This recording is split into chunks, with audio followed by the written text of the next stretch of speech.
Hello दोस्तों, कैसे हैं? उम्मीद करते हैं आप लोग बहुत अच्छे होंगे। स्वागत है आपका अपना YouTube चैनल ज्ञान तुलसी पे।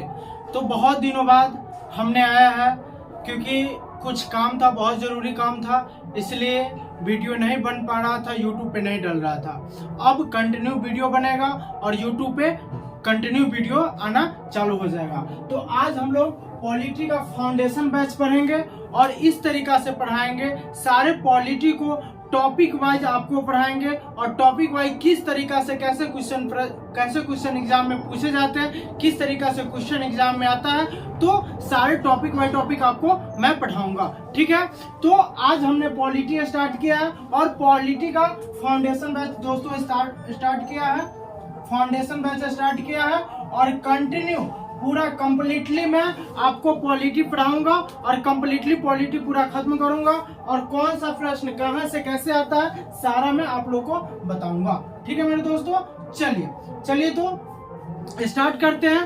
पॉलिटी राज्य व्यवस्था। देखिए, पॉलिटी में कुछ पहले वाला जो पॉइंट है तो कुछ भाग हिस्ट्री से है, जो हिस्ट्री से जुड़ा हुआ है। आगे चलकर आपको पता चलेगा कि हाँ, कि सही में पॉलिटी जो है थोड़ा बहुत हिस्ट्री से जुड़ा हुआ है। तो मैंने हिस्ट्री का कुछ पार्ट है थोड़ा बहुत जो मैं पहले स्टार्टिंग में पढ़ा दूंगा, फिर आगे चल के आपको फिर आप पॉलिटी में एंट्री कर जाओगे। तो सर्वप्रथम, जैसे कि हम सभी जानते हैं कि हमारा देश ब्रिटेन से गुलाम था। हम लोग किसके गुलाम थे? तो ब्रिटेन के गुलाम थे। लेकिन उससे पहले भी भारत में बहुत सारे देश आए, उसके बाद भी बहुत सारे देश आए व्यापार करने के उद्देश्य से। तो हम सब जानते हैं कि जैसा कि हम जानते हैं कि भारत एक ब्रिटिश उपनिवेश था। उपनिवेश का मतलब होता है अधीन। उपनिवेश का मतलब होता है अधीन, या ठेठ भाषा में कहे तो उसको हम लोग गुलाम भी कह सकते हैं। उपनिवेश का मतलब, तो हम सब लोग जानते हैं कि भारत किसका उपनिवेश था? तो भारत ब्रिटेन का उपनिवेश था। ब्रिटेन का हम लोग किसके गुलाम थे? तो ब्रिटेन के गुलाम थे। उपनिवेश का अर्थ होता है अधीन भी और गुलाम भी। तो हम सब लोग जानते हैं कि हालांकि भारत में सर्वप्रथम पुर्तगालियों का आगमन हुआ। देखिए, हालांकि भारत में सर्वप्रथम पुर्तगालियों का आगमन हुआ, तो हमारे देश पे कब्जा तो किसने किया था? ब्रिटेन ने किया था। लेकिन सबसे पहले हमारे देश में कौन आया था? तो आप लोग बचपन से पढ़ते होइएगा कि वास्को डी गामा जो है, वास्को डी गामा जो पुर्तगाली यात्री था, वो 1498 ईस्वी में भारत सर्वप्रथम आया था। 1498 ईस्वी में भारत सर्वप्रथम कौन आया था? तो वास्को डी गामा भारत 1498 ईस्वी में आया था। तो ब्रिटेन से पहले ही हमारे देश में पुर्तगालियों का आगमन हो चुका था। जब वास्को डी गामा भारत आया तो यहाँ से पहले हम लोग का जो व्यापार था वो किसके थ्रू चला? तो पुर्तगाल के थ्रू ही चला। आगे चलकर कई यूरोपीय शक्तियां भारत आई। आगे चलकर कई यूरोपीय, पुर्तगाल के बाद कई यूरोपीय शक्तियां भारत आई जो निम्नलिखित है। देखिए, पुर्तगाल सबसे पहले 1498 में आया, उसके बाद ब्रिटेन 1600 ईस्वी में आया, उसके बाद हॉलैंड और नीदरलैंड 1602 ईस्वी में आया, डेनमार्क और डच 1616 ईस्वी में आया, फ्रांस 1664 ईस्वी में आया, स्वीडन 1731 ईस्वी में आया। देखिए, हम सब आदमी जानते हैं कि हम किसका गुलाम थे? तो ब्रिटेन के गुलाम थे। लेकिन ब्रिटेन से पहले भी भारत में पुर्तगालियों का आगमन हुआ था, पुर्तगाली आए थे। हम सब जानते हैं कि भारत में सर्वप्रथम पुर्तगाली वास्को डी गामा था, 1498 ईस्वी में भारत आया था। लेकिन आगे चल करके कई यूरोपीय शक्ति, ये जितने देश है, ये सभी देश कहाँ के? यूरोप महादेश से थे। ये सभी देश कहाँ से थे? यूरोप महादेश से थे। तो इसीलिए हम लोग इसे यूरोपीय शक्तियां कहते हैं। ठीक है, तो ये लोग यूरोप से आए थे। किस बेसिस से आए थे? तो व्यापार करने के उद्देश्य से आए थे। लेकिन ब्रिटेन ने क्या किया? धीरे धीरे हमारे देश पे पूरा कब्जा कर लिया, हमारे देश पे पूरी तरह से कब्जा कर लिया और हम लोगों को क्या किया? गुलाम बना लिया। तो यही लिखा हुआ है कि उपरोक्त शक्तियों में से ब्रिटेन ने भारत पर पूर्ण आधिपत्य कर लिया। आधिपत्य का अर्थ होता है मेरे दोस्तों अधिकार कर लेना। आधिपत्य का अर्थ होता है अधिकार कर लेना। तो ये सारे देश हमारे देश में व्यापार करने के उद्देश्य से आए। लेकिन ब्रिटेन जो था ये क्या किया? हमारे देश में पूरा अधिकार कर लिया, हम लोग को गुलाम बना लिया और अपने अधीन करने लगा, अपना उपनिवेश बना लिया। तो उपरोक्त का मतलब होता है ऊपर की जो जितनी शक्तियां हमने लिखा है, इन सभी शक्तियों में ब्रिटेन जो है क्या हुआ कि भारत पे पूर्ण अधिकार कर लिया। ठीक है, 16वीं शताब्दी के अंत में लंदन के कुछ व्यापारियों ने लंदन में ही लंदन कंपनी की स्थापना किया। तो क्या कहा जाता है 16वीं शताब्दी के अंत में, जैसे अभी मान लीजिए 21वीं शताब्दी चल रहा है, तो 16वीं शताब्दी के अंत में क्या होता है, तो 16वीं शताब्दी के अंत में या तो 1599, 16वीं शताब्दी के अंत में यही ना हो सकता है कि 1599 लगभग अप्रॉक्स जोड़ देते हैं एग्जाम में, 1599 नहीं 16वीं शताब्दी लिखाएगा। ठीक है, अगर आपके एग्जाम में प्रश्न आता है कि लंदन में लंदन कंपनी की स्थापना कब किया गया, तो आपके ऑप्शंस रहेंगे 16वीं शताब्दी, 17वीं शताब्दी, 15वीं शताब्दी और 18वीं शताब्दी। तो आपको कैसे मानना है, 16वीं शताब्दी में। तो क्या है कि 16वीं शताब्दी के अंत में लंदन के कुछ व्यापारियों के द्वारा लंदन कंपनी की स्थापना किया गया। तो देखिए, जैसे मान लीजिए 4 दोस्त, जैसे हमारे इंडिया में अंबानी मान लीजिए, अंडानी मान लीजिए, रतन टाटा जी मान लीजिए, तो इन सभी ने एक व्यापार था, एक अभी क्या है, एक बिजनेसमैन है, सभी लोग बिजनेसमैन। तो वैसे ही लंदन में कुछ बिजनेसमैन आपस में मिल करके एक कंपनी का स्थापना किया, जिस कंपनी का नाम रखा गया लंदन कंपनी। जिस कंपनी का नाम क्या रखा गया, लंदन कंपनी। सभी व्यापारियों ने मिलकर एक कंपनी का निर्माण किया, जिस कंपनी का नाम था लंदन कंपनी। ये लंदन कंपनी की स्थापना कहाँ किया गया, तो लंदन ब्रिटेन में ही। कहाँ किया गया, लंदन कंपनी की स्थापना लंदन ब्रिटेन में ही किया गया। किसके द्वारा किया गया, तो लंदन के व्यापारियों के द्वारा किया गया। तो लंदन कंपनी का जो स्थापना था किस उद्देश्य से किया गया था, तो लंदन कंपनी का जो स्थापना एक व्यापार करने के उद्देश्य से लंदन कंपनी का स्थापना किया गया था। तो 16वीं शताब्दी के अंत में लंदन के कुछ व्यापारियों के द्वारा लंदन कंपनी का स्थापना किया गया। अब देखिए, स्थापना तो कंपनी का कर लिया गया, लेकिन उसको विदेश से व्यापार करने के लिए अपने राजा से तो परमिशन लेना पड़ेगा। अब देखिए, अब जैसे मान लीजिए हम कोई व्यापार करते हैं, अगर हमको व्यापार जब हम स्टार्ट कर दिए, तो जब दूसरे देश में व्यापार करेंगे तो हमको अपने देश की सरकार से तो इजाजत लेनी पड़ेगी।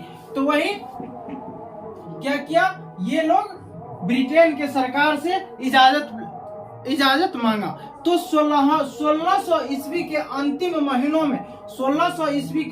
महीनों में लंदन के जो राजा थे और वहां की जो महारानी थी एलिजाबेथ प्रथम, वो क्या किया, लंदन कंपनी की परमिशन दे दिया कि तुम विदेश में जाकर के व्यापार कर सकते हो। तो कब दिया गया, तो 1600 ईस्वी के अंतिम महीना में। 1600 ईस्वी का अंतिम महीना कौन हो सकता है, तो दिसंबर 1600 ईस्वी। तो दिसंबर 1600 ईस्वी में लंदन कंपनी के सारे व्यापारियों को कहा गया कि आप विदेश में जाकर के व्यापार कर सकते हैं। 16वीं शताब्दी के अंतिम महीने में, मतलब 1599 में लंदन कंपनी का स्थापना हुआ, और 1600 ईस्वी मतलब दिसंबर 1600 ईस्वी में क्या किया, इस कंपनी को ब्रिटेन के राजा और ब्रिटेन की महारानी दूसरे देशों से व्यापार करने के लिए इजाजत दे दिया गया। ठीक है, दे दिया। उसके बाद क्या हुआ कि 31 दिसंबर 1600 ईस्वी को ब्रिटेन की महारानी एलिजाबेथ प्रथम के द्वारा ईस्ट इंडिया कंपनी की स्थापना सूरत में किया गया। अब देखिए, ये लोग भारत से व्यापार करने के लिए लंदन कंपनी का स्थापना किया। अब एक कंपनी का स्थापना लंदन में कर दिया, तो एक कंपनी जहां से व्यापार करते हैं वहां भी तो एक ऑफिस होना चाहिए ना, ताकि मान लीजिए जैसे हम लोग यहाँ पे एक कंपनी खोला है, अब हम लोग को विदेश में व्यापार करना है, तो विदेश में भी तो एक ऑफिस होना चाहिए। तो विदेश में तो हम लोग भारत में क्या किया, ब्रिटेन की जो महारानी थी एलिजाबेथ प्रथम के द्वारा क्या किया, ईस्ट इंडिया कंपनी की स्थापना सूरत में कर दिया गया। किस उद्देश्य से, तो ओनली सिर्फ व्यापार करने के उद्देश्य से। किस उद्देश्य से किया था, तो सिर्फ व्यापार करने के उद्देश्य से किया था। ठीक है, उसके बाद अब क्या हुआ कि मान लीजिए अब हमारे देश में वो कंपनी खोल लिया, ऑफिस बैठा लिया, लेकिन हमारे देश के राजा से परमिशन होना चाहिए ना। वो तो अपने देश के राजा से परमिशन लिए कि हम दूसरे देश में व्यापार कर सकते हैं। तो उसके मान लीजिए एक पॉइंट मानिए, हम इंडिया के हैं, ठीक है। अब इंडिया में 2-4 दोस्त मिलकर के एक कंपनी का स्थापना किया व्यापार करने के उद्देश्य से, ठीक है। अब हमको नेपाल से व्यापार करना है, तो हम एक ऑफिस क्या किए, नेपाल में बैठा दिए। अब हमारे देश की जो सरकार है हमें इजाजत दे दिया कि आप नेपाल से जाकर के व्यापार कर सकते हैं, लेकिन नेपाल की सरकार हमें इजाजत नहीं दिया कि आप मेरे देश में आकर के व्यापार कर सकते हैं, ठीक है। तो अब हमको क्या करना पड़ेगा कि नेपाल सरकार से भी तो अनुमति लेनी पड़ेगी ना, कि नेपाल सरकार से भी अनुमति लेनी पड़ेगी कि क्या सर हम आपके देश में आकर के व्यापार कर सकते हैं। तो इसी अनुमति को लेने के लिए ब्रिटेन से 1608 ईस्वी में कैप्टन हॉकिंस नामक राजदूत तत्कालीन मुगल सम्राट जहांगीर के दरबार में आया। इसी कंपनी से व्यापार करने के उद्देश्य से 1608 ईस्वी में कैप्टन हॉकिंस जहांगीर के दरबार में आया। उस समय मुगल साम्राज्य का शासक तब चल रहा था और मुगल साम्राज्य में जहांगीर का राज चल रहा था। उस समय मुगल साम्राज्य का राजा कौन था, तो जहांगीर था। तो कैप्टन हॉकिंस 1608 ईस्वी में क्या किया, जहांगीर के दरबार में आया और उनसे परमिशन मांगा कि सर हम आपके देश में अपना व्यापार शुरू कर सकते हैं, शुरू करना चाहते हैं, आपकी इजाजत चाहिए। कैप्टन हॉकिंस जब मुगल सम्राट के दरबार में आया तो मुगल सम्राट ने इसे इजाजत नहीं दिया, इसको मना कर दिया कि नहीं, तुम मेरे देश से व्यापार नहीं कर सकते हो। कैप्टन हॉकिंस बेचारा ऐसे ही खाली हाथ वापस चला गया। कैप्टन हॉकिंस हेक्टर नामक जहाज से भारत आया था। आपके एग्जाम में पूछ देता है कभी कभी कि कैप्टन हॉकिंस किस नामक जहाज से भारत आया था, तो कैप्टन हॉकिंस हेक्टर नामक जहाज से भारत आया था। यह राजदूत ब्रिटिश राजा जेम्स प्रथम का राजदूत था। अब कैप्टन हॉकिंस किसका राजदूत था, तो ब्रिटिश राजा जेम्स प्रथम का राजदूत था कैप्टन हॉकिंस।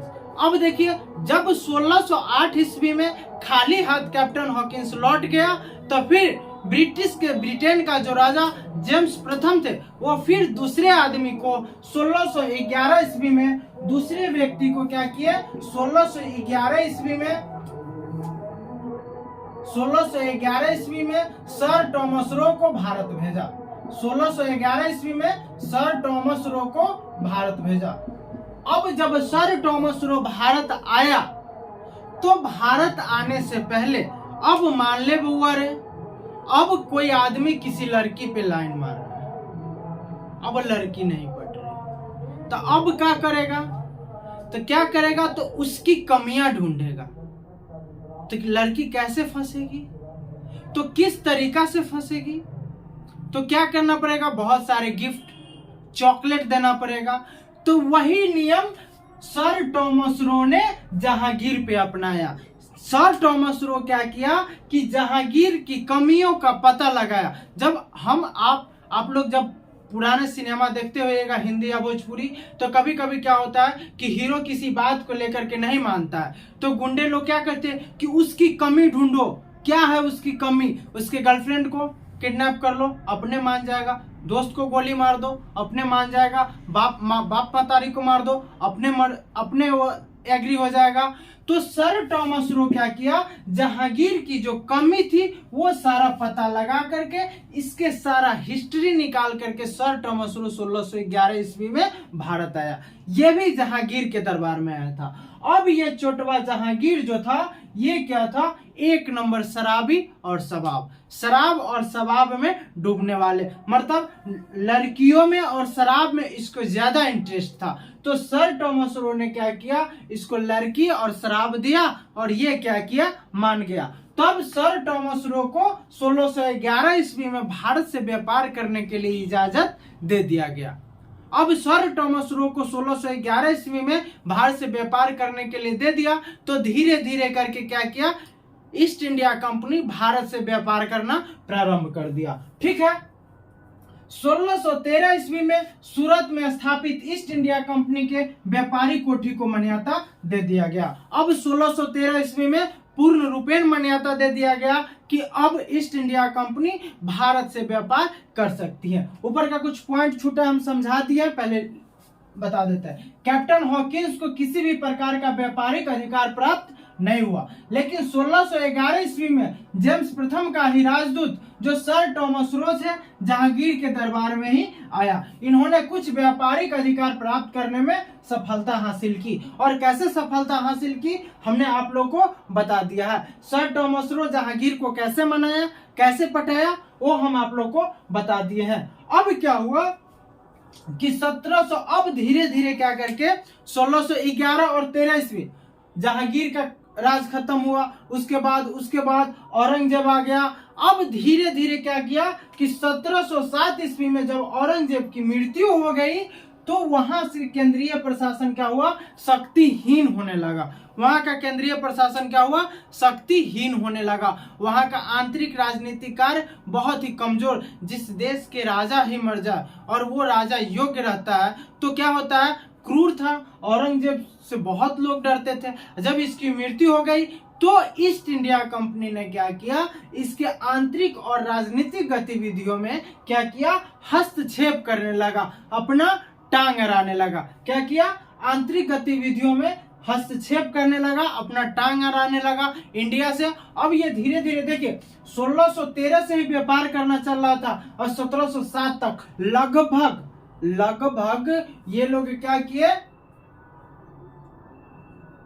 100 साल के करीब, लगभग 100 साल के करीब व्यापार कर रहा था। अब लगभग 100 साल के करीब व्यापार कर चुका था तो इसको तो इंडिया का कोना कोना पता था, कौन राजा कैसे है, किस प्रकार से क्या है। तो 1707 ईस्वी में जब औरंगजेब की मृत्यु हो गई तो ईस्ट इंडिया कंपनी के लोगों ने क्या किया कि यहाँ की राजनीतिक और आंतरिक गतिविधियों में, यहाँ के कानूनों में अपना टांग अड़ाना चालू कर दिया। टांग अड़ाने का मतलब क्या कि हम लोग कोई काम कर रहे हैं, वो भी बीच में आकर के इन्वॉल्व हो गया कि नहीं ये काम में हम भी शामिल होंगे। ठीक है, अब देखिए जब ये लोग टांग अड़ाने लगा तो बंगाल का एक राजा था जिसका नाम था सिराजुद्दौला। बंगाल का एक राजा था जिसका नाम था सिराजुद्दौला।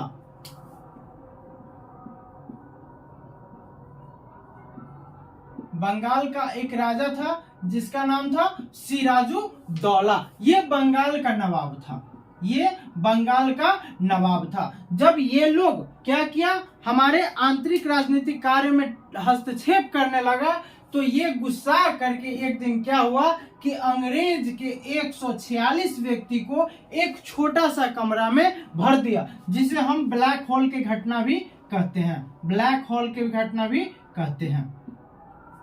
जब 3 दिन बाद खोला गया तो इसमें से मात्र 6 व्यक्ति जिंदा बचा था, बाकी बाद सारा मर गया था। मतलब एक छोटा सा कमरा, मात्र 10 से 15 लोग उसमें एडजस्ट कर जाते, जिसमें 146 लोगों को भर दिया गया। सिराजुद्दौला ने कोच दिया। क्यों कोच दिया कि अंग्रेज के द्वारा, ईस्ट इंडिया कंपनी के द्वारा हमारे आंतरिक राजनीतिक गतिविधियों में हस्तक्षेप करना प्रारंभ कर दिया और टांग अड़ाना प्रारंभ कर दिया। इसीलिए सिराजुद्दौला क्या किया, गुस्सा करके 146 अंग्रेज को क्या किया, एक छोटा सा कमरा में बंद कर दिया, जिसे हम लोग ब्लैक होल की घटना भी कहते हैं।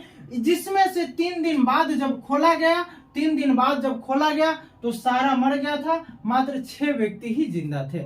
उस टाइम ईस्ट इंडिया कंपनी के गवर्नर के रूप में लॉर्ड क्लाइव थे।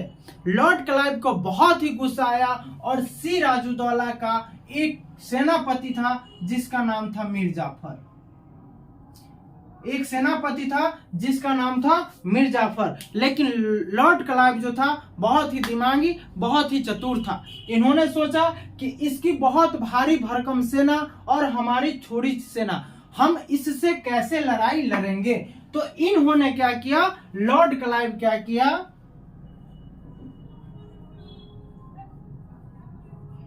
लॉर्ड क्लाइव क्या किया, मीर जाफर को फंसाया। मीर जाफर को बोला कि हम तुमको बंगाल की राजा बना देंगे, तुम मेरे में आ जाओ, हम तुमको क्या करेंगे, बंगाल का राजा बना देंगे, तुम मेरे में शामिल हो जाओ। अब देखो, सिराजुद्दौला का सेनापति मीर जाफर था।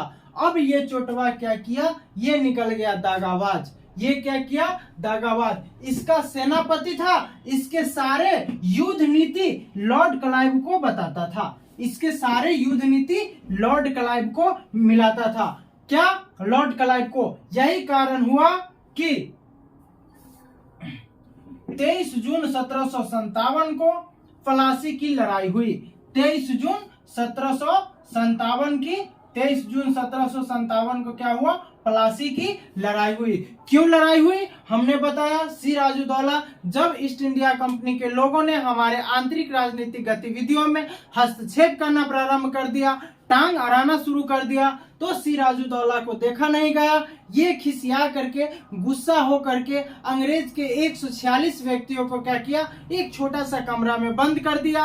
और बंद करने के 3 दिन बाद जब खोला गया तो उसमें देखा गया कि सारे लोग मर चुके थे, सिर्फ 6 लोग ही जिंदा बचे हुए थे। इसी से खिसिया करके लॉर्ड क्लाइव ने मीर जाफर को फंसाया और मीर जाफर को फंसा करके 23 जून 1757 की प्लासी की लड़ाई हुई।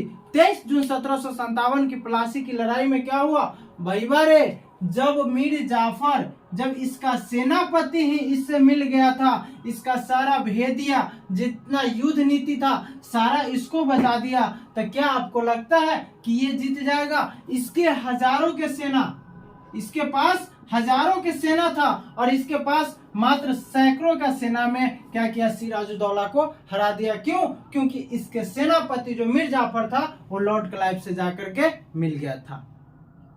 ठीक है, इसमें किस प्रकार से कैसे क्वेश्चन आते हैं सारे मैं बताता हूं, फिर आगे बढ़ेंगे। देखिए, सर्वप्रथम कभी कभी छोटा छोटा मतलब लो लेवल के एग्जाम में पूछ देता है कि भारत निम्नलिखित में से भारत किस देश का उपनिवेश था।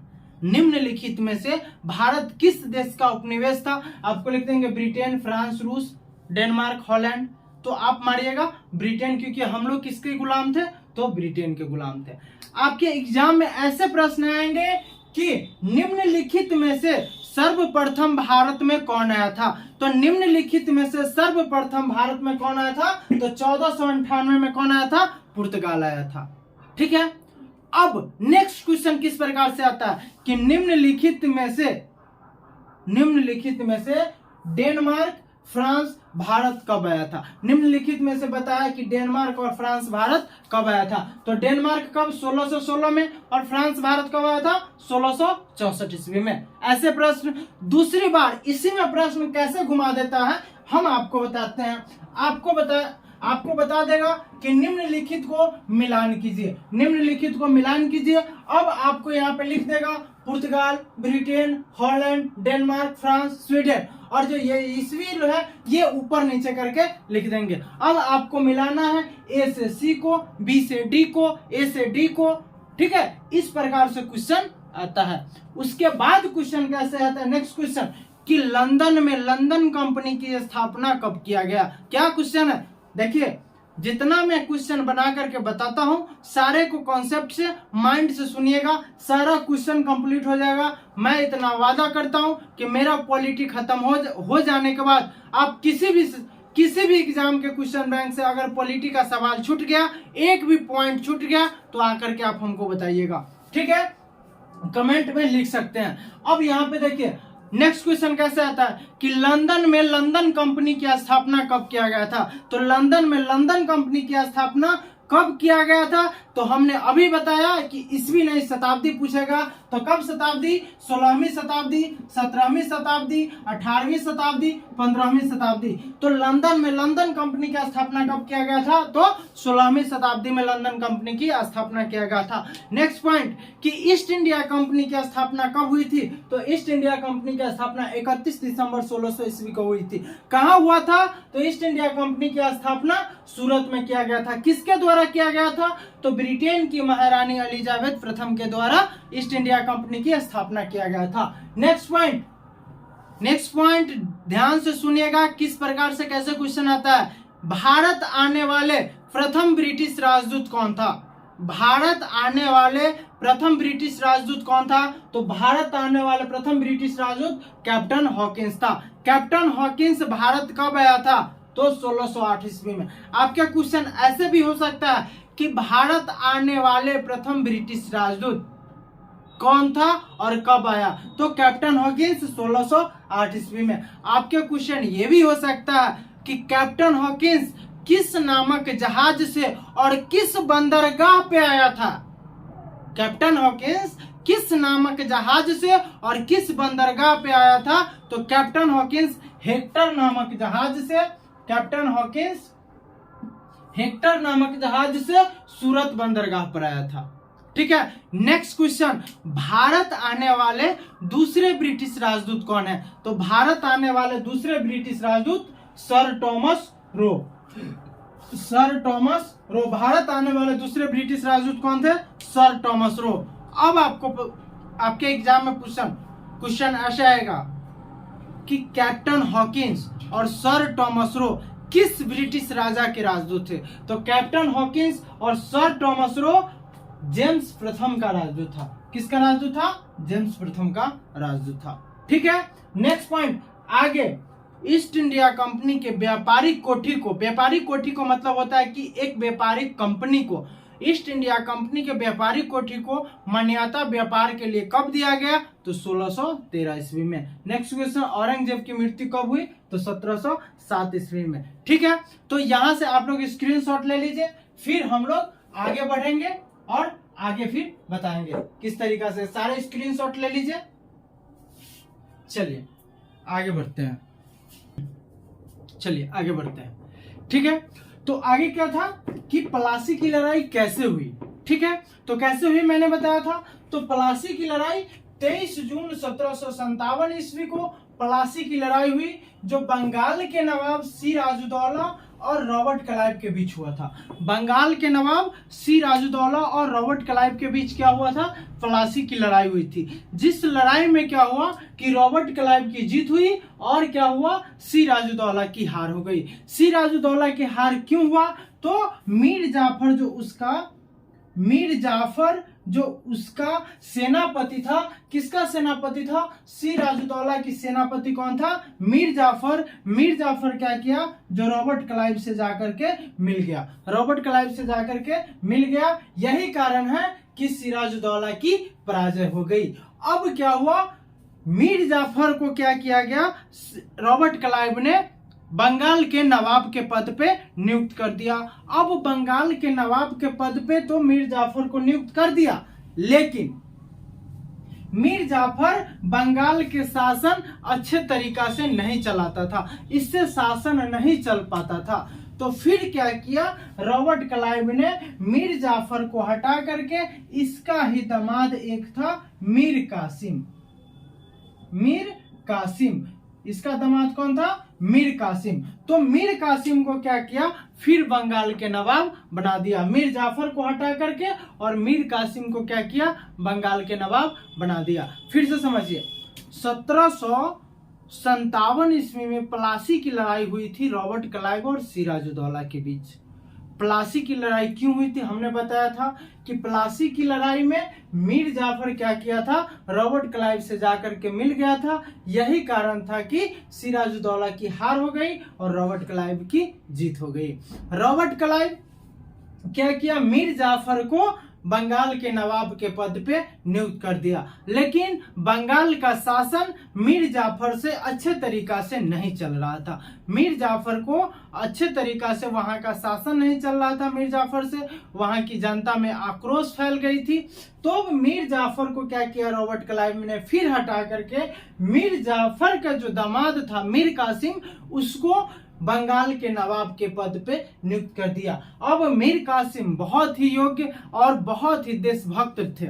तो ये क्या किया? ये अपने सारे राजनीतिक सारे सैन्य शक्तियां मजबूत कर लिया और अपने जनता में क्या किया? अंग्रेजों के खिलाफ हो गया। तो धीरे धीरे क्या किया? जब रॉबर्ट क्लाइव को पता चला कि मीर कासिम हमारे विपरीत चल रहा है, Mir Qasim East India Company को टैक्स भी नहीं देता था। तो क्या किया, मीर कासिम ने भी क्या किया, मीर कासिम को भी रॉबर्ट क्लाइव ने नवाब के पद पे हटा दिया और बंगाल को अपने कब्जे में रॉबर्ट क्लाइव ले लिया। जब बंगाल को रॉबर्ट क्लाइव अपने कब्जे में ले लिया तो मीर कासिम क्या हुआ, अब ये बंगाल के तो रॉबर्ट क्लाइव अपने कब्जा में ले लिया। अब अवध का एक नवाब था शुजाउद्दौला। देखिए शुजाउद्दौला और सिराजुद्दौला, दूसरा सिराजुद्दौला कहाँ का, बंगाल का नवाब था, और शुजाउद्दौला कहाँ का नवाब था, अवध का नवाब था। तो ये बहुत ही बुजुर्ग हो गए थे। तो ब्रिटिश ईस्ट इंडियन कंपनी ने क्या किया कि अवध में भी जनता में फूट डाल दिया और शुजाउद्दौला को हटा दिया। जब शुजाउद्दौला को हटा दिया तो इधर से शुजाउद्दौला और इधर से मीर कासिम दोनों आदमी मिल करके मुगल सम्राट शाह आलम द्वितीय के पास गया। शाह आलम द्वितीय के पास ये दोनों गया। अब बोला कि हम तीनों मिल करके भारत से अंग्रेज को भगाएंगे। ये तीनों मिल करके क्या किया, शाह आलम द्वितीय को ना करते हुए फिर भी क्या किया, ये दोनों ने इसको राजी किया और ये तीनों मिल करके क्या किया, एक सेना का निर्माण किया जिस सेना का नाम रखा गया त्रिगुट सेना। जिस सेना का नाम क्या रखा गया, त्रिगुट सेना। त्रिगुट सेना की नाम रखा गया और त्रिगुट सेना का नेतृत्व कौन कर रहा था, तो शाह आलम द्वितीय। अब त्रिगुट सेना का नेतृत्व करके 22 से 23 अक्टूबर 1764 को बक्सर का युद्ध हुआ। बक्सर का युद्ध 22 से 23 अक्टूबर 1764 को। अब Robert Clive British east Indian company के नेतृत्व में हेक्टर मुनरो को अपना नेतृत्व करने के लिए, लड़ाई करने के लिए सौंप दिया। हेक्टर मुनरो इतना क्रूर सेनापति था, इतना खतरनाक सेनापति था। अंतिम हाल यह हुआ कि त्रिगुट सेना की हार हुई और हेक्टर मुनरो की जीत हुई। जब हेक्टर मुनरो ने जीत गया तब रॉबर्ट क्लाइव और शाह आलम द्वितीय के बीच एक समझौता हुआ, जो समझौता इलाहाबाद में हुआ। कब हुआ, तो 12 अगस्त। कब हुआ, तो 12 अगस्त, यहाँ पे लिखे हुए हम लोग 12 अगस्त 1765 को रॉबर्ट क्लाइव और मुगल बादशाह शाह आलम द्वितीय के बीच एक समझौता हुआ जिसे इलाहाबाद की संधि कहते हैं। इलाहाबाद में ये समझौता हुआ जिसे इलाहाबाद की संधि कहते हैं। कहा गया कि अब से बिहार और बंगाल और उड़ीसा से जितनी भी टैक्स वसूल होगी वो कौन करेगा, तो ईस्ट इंडिया कंपनी करेगा। ठीक है, तो चलिए धीरे धीरे हम लोग पॉइंट पढ़ते हैं, फिर जैसे जैसे समझा फिर समझाते जाएंगे। ठीक है, 23 जून 1757 की प्लासी की लड़ाई बंगाल के नवाब सिराजुद्दौला और रॉबर्ट क्लाइव के बीच हुआ था, जिसमें रॉबर्ट क्लाइव की जीत हुई थी और सिराजुद्दौला की हार हो गई थी। सिराजुद्दौला की हार मीर जाफर की वजह से हुई थी। ठीक है, प्लासी की लड़ाई सिराजुद्दौला और रॉबर्ट क्लाइव के बीच हुई थी। तत्पश्चात बंगाल पर ईस्ट इंडिया कंपनी का आधिपत्य हो गया। जब सिराजुद्दौला को गद्दी से हटाया, रॉबर्ट क्लाइव की जीत हुई तो मीर जाफर को क्या किया, गद्दी पे बैठाया। लेकिन ईस्ट इंडिया कंपनी ने क्या किया, बंगाल का जो कब्जा था अपने हाथों में रखे हुआ था। तो तत्पश्चात क्या हुआ, बंगाल पे किसका कब्जा हो गया, ईस्ट इंडिया कंपनी का। लेकिन वहां का नवाब था कौन, तो मीर जाफर को ही बनाया गया था। ठीक है, ईस्ट इंडिया कंपनी ने बंगाल के नवाब के पद पर अपने मनपसंद के व्यक्ति मीर जाफर को बैठाया था। ये गधा मनपसंद का थोड़ी था, ये तो गधा हमारे देश से क्या किया था, दागाबाजी किया था। सिराजुद्दौला के साथ ये दागाबाजी किया था, तब इसे अंग्रेज ने क्या किया था, इसको बैठा दिया था बंगाल के नवाब के पद पे। तो मनपसंद क्या होता है रे भाई, मनपसंद तो वही ना जो इसका भेदिया उसको जाकर के बता दिया तो बहुत प्यारा हो गया। तो यही ईस्ट इंडिया कंपनी ने क्या किया, बंगाल के नवाब के पद पर अपने मनपसंद को व्यक्ति मीर जाफर को बैठा दिया। उसके बाद 1759 ईस्वी में वेदरा का युद्ध हुआ। वेदरा एक जगह का नाम है। ठीक है, वेदरा का युद्ध हुआ। इसमें अंग्रेजी ईस्ट इंडियन कंपनी ने क्या किया, डच सेना को भी पराजित कर दिया। डच सेना जो हम लोग डेनमार्क के नाम से जानते हैं, डेनमार्क को ही डच कहते हैं। ठीक है, डेनमार्क को ही डच कहते हैं। तो अब उसके बाद क्या हुआ, 1760 ईस्वी में वांडीवास का युद्ध हुआ। वांडीवास भी एक जगह का नाम है।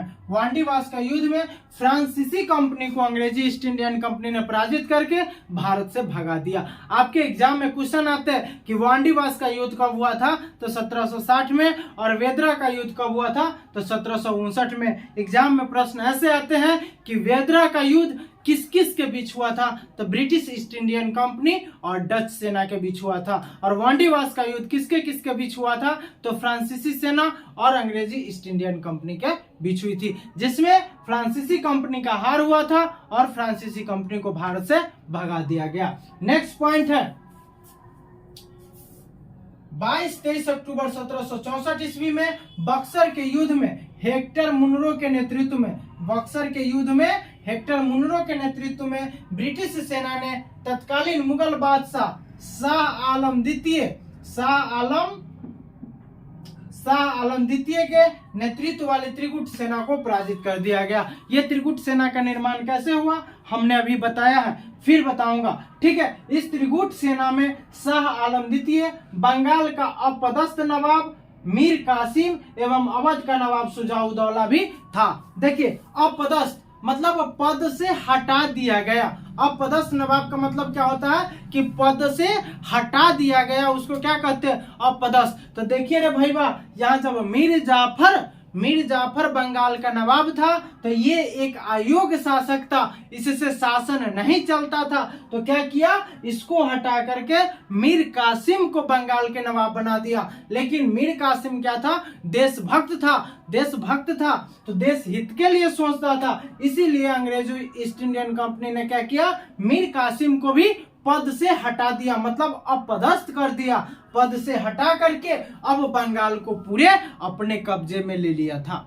आया मेरी बातों को समझ में। अब देखिए मेरे दोस्त, जब यहां से ये अपने कब्जे में ले लिया तो इसीलिए इसे अपदस्थ नवाब कहते हैं, ठीक है। तो कैसे हुआ था, अब देखो एक बात और पॉइंट रखना कि हमारे देश में, हमारे भारत में जो अंग्रेजी सत्ता स्थापित हुई, तो कहा जाता है कि हमारे देश में 1757 की पलासी की लड़ाई नहीं बल्कि 1764 की बक्सर का युद्ध हमारे भारत देश में अंग्रेजी सत्ता स्थापित करने की महत्वपूर्ण भूमिका निभाई थी। अगर त्रिगुट सेना का निर्माण ये लोग नहीं करते और 1764 में बक्सर का युद्ध नहीं हुआ रहता तो शायद हमारा देश गुलाम नहीं रहता। ठीक है मेरे दोस्तों, आ रहा है समझ में।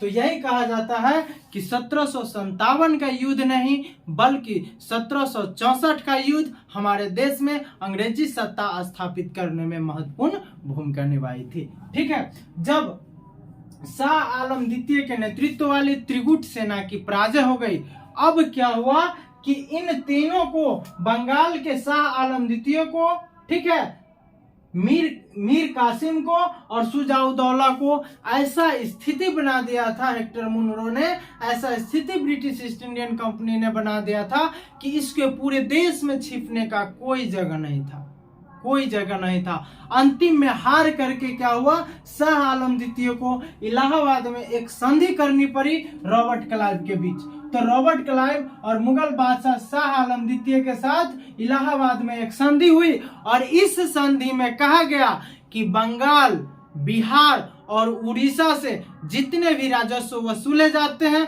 वो अब क्या होगा, ब्रिटिश ईस्ट इंडियन कंपनी वसूल करेंगे। राजस्व का मतलब होता है, हम लोग जानते हैं, ऐसे ठेठी में टैक्स कर सकते हैं। टैक्स मतलब कर, राजस्व वसूल कौन करेंगे, ब्रिटिश ईस्ट इंडियन कंपनी करेंगे। ईस्ट इंडिया कंपनी के पहले गवर्नर के रूप में लॉर्ड क्लाइव को नियुक्त किया गया। ठीक है, अब 1772 ईस्वी में ईस्ट इंडिया कंपनी के गवर्नर वारेन हेस्टिंग्स को नियुक्त किया गया, जिसे बंगाल का गवर्नर भी कहा जाने लगा। अब देखिए, अगर आपसे पूछे कि ईस्ट इंडिया कंपनी के प्रथम गवर्नर कौन था, तो ईस्ट इंडिया कंपनी के प्रथम गवर्नर लॉर्ड क्लाइव था। अगर आपसे पूछे कि बंगाल का प्रथम गवर्नर कौन था, तो बंगाल का प्रथम गवर्नर वारेन हेस्टिंग्स थे। मतलब ईस्ट इंडिया कंपनी के प्रथम गवर्नर लॉर्ड क्लाइव और बंगाल का प्रथम गवर्नर वारेन हेस्टिंग्स। ठीक है, आगे चलिए। अब बंगाल पर पूरी तरह ईस्ट इंडिया कंपनी का शासन हो गया। इसी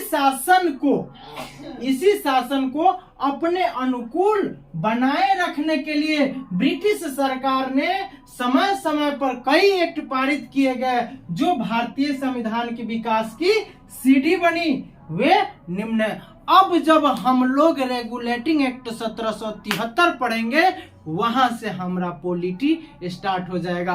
अब समझ में आया मेरे दोस्त कि कैसे हिस्ट्री थोड़ा सा पॉलिटी से सटा हुआ, इसीलिए हमने थोड़ा सा हिस्ट्री का जानकारी आप लोगों को दे दिया है। यहाँ से किस तरीका से कैसे प्रश्न आते हैं सारे मैं बताऊंगा और नेक्स्ट वीडियो में आपका पॉलिटी स्टार्ट हो जाएगा। ठीक है, जब 1773 का रेगुलेटिंग एक्ट स्टार्ट करेंगे वहां से आपका पॉलिटी स्टार्ट हो जाएगा। समझ में आया मेरे दोस्तों? तो चलिए अब हम आपको बताते हैं कि ये प्रश्न किस तरीका से कहाँ पूछा जाता है, कैसे पूछा जाता है। तो सर्वप्रथम प्लासी की लड़ाई कब हुई थी? सिंपल सा, तो प्लासी की लड़ाई 23 जून 1757 ईस्वी को हुआ था। प्लासी की लड़ाई किसके किसके बीच हुई थी? तो प्लासी की लड़ाई रॉबर्ट क्लाइव और बंगाल के नवाब सिराजुद्दौला के बीच हुआ था। उसके बाद वेदरा का युद्ध कब हुआ था? तो 1759 ईस्वी में वेदरा का युद्ध हुआ था। किसके किसके बीच हुआ था? तो वेदरा का युद्ध अंग्रेजी ईस्ट इंडियन कंपनी और डच सेना के बीच हुआ था। उसके बाद वांडीवास का युद्ध कब हुआ था? तो वांडीवास का युद्ध 1760 ईस्वी में किसके किसके बीच हुआ था? तो अंग्रेजी ईस्ट इंडियन कंपनी और फ्रांसीसी सेना के बीच हुआ था। उसके बाद आपका प्रश्न आता है कि बक्सर का युद्ध कब हुआ था? तो बक्सर का युद्ध हुआ था 22-23 अक्टूबर। अगर डेट न लिखा हो तो सीधा 1764 ईस्वी में, अगर डेट लिखा हो तो 22-23 अक्टूबर 1764 को बक्सर का युद्ध हुआ था। बक्सर का युद्ध किसके किसके बीच हुआ था? तो हेक्टर मुनरो जो ईस्ट इंडियन कंपनी के ब्रिटिश ईस्ट इंडियन कंपनी के तरफ से नेतृत्व कर रहा था युद्ध का, और त्रिगुट सेना के साथ और हेक्टर मुनरो के बीच प्लासी की लड़ाई बक्सर का युद्ध चल रहा था। अब त्रिगुट सेना में कौन कौन शामिल था? तो त्रिगुट सेना का निर्माण मीर कासिम, शाह आलम द्वितीय और शुजाउद्दौला मिलकर के एक त्रिगुट सेना का निर्माण किया था। ये त्रिगुट सेना का निर्माण कैसे किया ये हमने आपको बताया है। अब बक्सर के युद्ध में जीत किसकी हुई? तो हेक्टर मुनरो की जीत हुई। हेक्टर मुनरो किसका नेतृत्व कर रहा था? तो ब्रिटिश ईस्ट इंडियन कंपनी का नेतृत्व कर रहा था। अगला प्रश्न, इलाहाबाद की संधि कब हुई? तो इलाहाबाद की संधि 12 अगस्त 1765 ईस्वी को इलाहाबाद की संधि हुई। इलाहाबाद की संधि किसके किसके बीच हुई? तो इलाहाबाद की संधि रॉबर्ट क्लाइव और मुगल बादशाह शाह आलम द्वितीय के बीच हुई। देखिए बाद में शाह आलम द्वितीय का ऐसा हाल हुआ कि शाह आलम द्वितीय का बेटा का गर्दन काट करके उसके सामने पेश कर दिया गया, ऐसा बुरा स्थिति आ गया था। ठीक है, आगे ईस्ट इंडियन कंपनी के पहले गवर्नर कौन थे? तो लॉर्ड क्लाइव थे। ठीक है, 1772 में एग्जाम में क्वेश्चन आता है Warren Hastings east India company के गवर्नर कब बने? तो 1772 में। अगर पूछते कि ईस्ट इंडिया कंपनी के पहले गवर्नर कौन थे? तो लॉर्ड क्लाइव। लेकिन 1772 में ईस्ट इंडिया कंपनी के गवर्नर कौन थे? तो वारेन हेस्टिंग्स। बंगाल के पहले गवर्नर कौन थे? तो वारेन हेस्टिंग्स। अब क्या हुआ? पूरी तरह ईस्ट इंडिया कंपनी का शासन बंगाल पर हो गया और इसी शासन को समय समय पर चलाने के लिए ब्रिटिश सरकार द्वारा जो नियम लागू किया गया, जो अधिनियम लागू किया गया, और तो उसी अधिनियम को आगे पढ़ेंगे। जो पहला अधिनियम होगा हमारा रेगुलेटिंग एक्ट 1773। एक्ट का मतलब रे भाई हमारा होता है नियम, अधिनियम।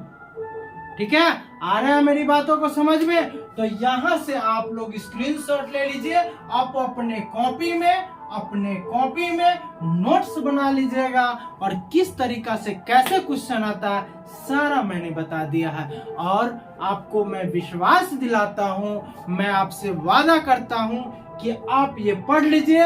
अगर आप एग्जाम में एक भी क्वेश्चन इसे छोड़ के आ जाइएगा तो कमेंट कीजिएगा। मेरा नंबर है 6207108178 पे कॉल कीजिएगा और कहिएगा कि सर आपसे हम पढ़ के गए थे एग्जाम में, लेकिन मेरा क्वेश्चन नहीं बना है। अगर एक भी क्वेश्चन छूट जाए तो कांटेक्ट मी मेरे दोस्तों।